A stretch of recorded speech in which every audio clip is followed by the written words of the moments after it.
In this busy town, finding a good cheap place to live was hard. So when young Kemi saw a notice for a small room, very affordable, she felt lucky.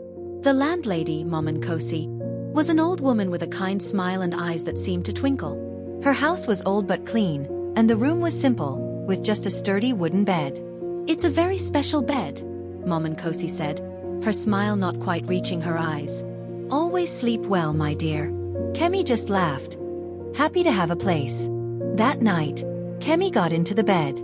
It felt a little strange, maybe softer than it looked, but she was tired. She pulled the covers up and drifted off to sleep. As she slept, a faint, rhythmic pulse started beneath her.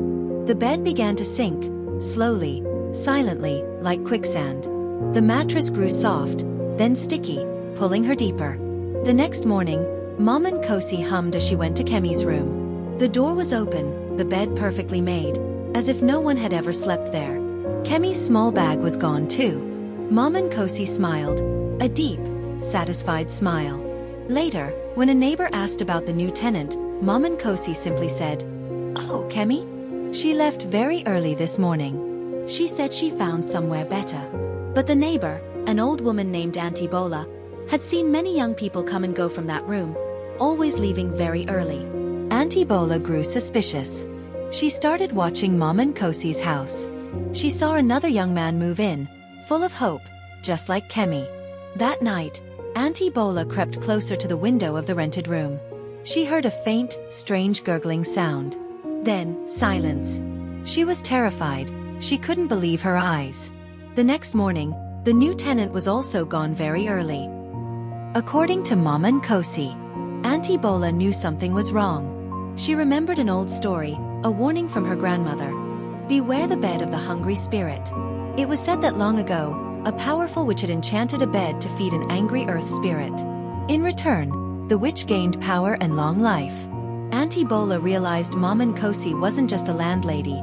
She was feeding the bed. Auntie Bola quickly went to the village elders. They listened carefully, remembering similar tales. Together, they returned to Mama Nkosi's house. When they burst into the room, Mama Nkosi was tending the bed, touching its wooden frame with a strange fondness. The bed pulsed faintly. The elders called upon the ancestors. They chanted ancient words and poured sacred water over the bed. The bed began to shake, then crack. A terrible shriek, like 1,000 trapped voices, tore through the room as the wooden frame splintered and collapsed into dust. Mama Nkosi screamed, suddenly looking very old and weak. Her kind smile vanished, replaced by fear. The power she had gained from the hungry bed left her. The town finally understood why so many had disappeared. The greedy landlady, Mama Nkosi, was taken away. The hungry bed was destroyed, and the room was sealed forever. And from that day on, no one ever took a room without first asking many questions. For some secrets are best left undisturbed.